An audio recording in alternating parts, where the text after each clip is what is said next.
আমরা অনেকেই আপনাদের সন্তানের বয়সী, অনেকে হয়তো ছোট ভাইয়ের বয়সী।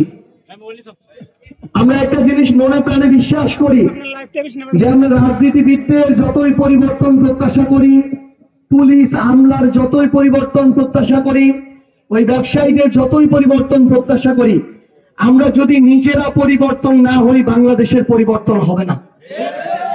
সবার আগে লাগবে আমাদের চিন্তার পরিবর্তন, তারপরে লাগবে আমাদের সিদ্ধান্তের পরিবর্তন।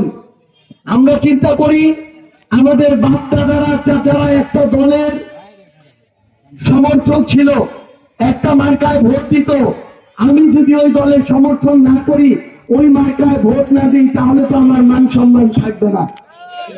একটা দল ক্ষমতা পাওয়ার পরে মানুষের উপরে যদি জুলুম করে, চাঁদাবাজি করে, অন্যায় করে, অত্যাচার করে, ক্ষমতার অপব্যবহার করে, তারপরে যদি ওই দলের আমি দাস হয়ে যাই, মার্কার কাছে বিবেক বোধকে বন্ধক দিই, তাহলে কি এই বাংলাদেশের পরিবর্তন সম্ভব? কোনোদিনও সম্ভব না। আমরা আপনাদেরকে আহ্বান করছি, আগামীতে আমাদের যে লড়াইটা, এই লড়াইটা বিএনপি এনসিপি জামাতের এই দলীয় লড়াই না। এই লড়াইটা হচ্ছে ভালো আর মন্দের মধ্যে লড়াই। এই লড়াইটা হচ্ছে ন্যায় আর অন্যায়ের মধ্যে লড়াই। এই লড়াইটা হচ্ছে জুলুম আর মজলুমের মধ্যে লড়াই। AKS অর্জন করলো গিনেস ওয়ার্ল্ড রেকর্ডস।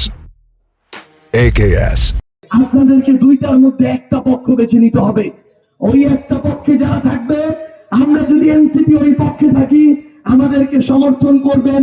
যদি না থাকি, আমাদেরকেও সমর্থন করার প্রয়োজন নাই। আমরা আপনাদেরকে স্পষ্ট করে কিছু কথা বলি। আপনাদের এই ধোবাউড়ার কথাই চিন্তা করেন।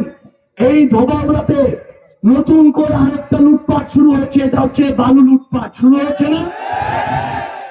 আমরা বিএনপিকে দেখলাম তারা একটা মেগা প্রজেক্ট শুরু করেছে, সেটা হচ্ছে খাল খনন মেগা প্রজেক্ট।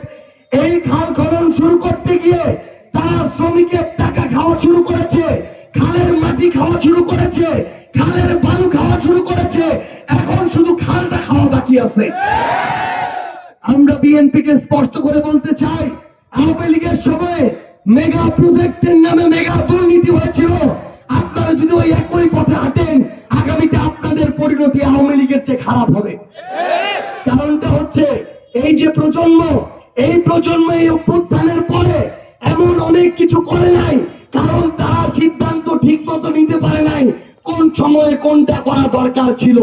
কারণ এর আগে আমাদের তো এই অভিজ্ঞতা ছিল না। কিন্তু মনে রাখবেন, আপনাদের বিরুদ্ধে যদি প্রজন্ম নামে, তাহলে আপনারা কেউ গদিতে বসে থাকতে পারবেন না।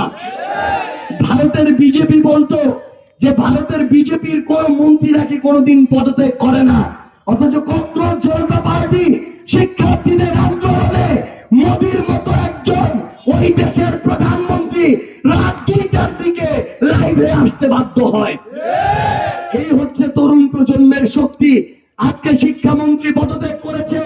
আমরা আমাদের শিক্ষামন্ত্রী প্রধানমন্ত্রীকে বলতে চাই, আপনারা হাসিনার চেয়ে বেশি আসন পান নাই, হাসিনার চেয়ে বেশি শক্তিশালী না, মোদির চেয়ে বেশি শক্তিশালী না। আপনারা আর মানুষের উপরে জুলুম করেন না। মানুষের উপরে জুলুম করে আগামীতে কেউ টিকে থাকতে পারবে না।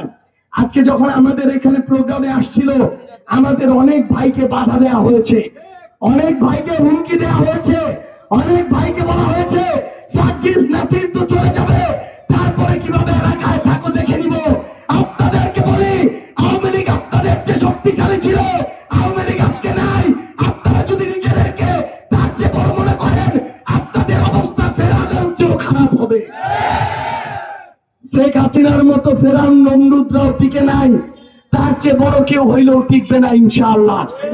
আমরা প্রশাসনের ভাইদের উদ্দেশ্যে কিছু কথা বলতে চাই। আমরা দেখেছি 14, 18, 24-এর নির্বাচনে ডিসি, এসপি, ওসি, ইউএনওদেরকে ব্যবহার করে রাতের নির্বাচন হয়েছে, ভোট চুরির নির্বাচন হয়েছে, দামি নির্বাচন হয়েছে। ওই ডিসি, ইউএনওরা ভাবতো আওয়ামী লীগ তো ক্ষমতায় থেকে যাবে, তারা একদিন সচিব হবে। এসপিরা স্বপ্ন দেখতো তারা একদিন ডিআইজি হবে, আইজিপি হবে।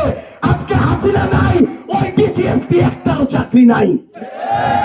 এই জন্য প্রশাসনের ভাইদের অনুরোধ করব, দয়া করে দলের দালাল হবেন না, ক্ষমতার দাস হবেন না। আওয়ামী লীগ ছিল, আওয়ামী লীগ নাই। বিএনপি আজকে আছে, বিএনপি না থাকতে পারে, কিন্তু এই জনগণ সব সময় থাকবে, আপনারা জনগণের পাশে থাকবেন ইনশাআল্লাহ।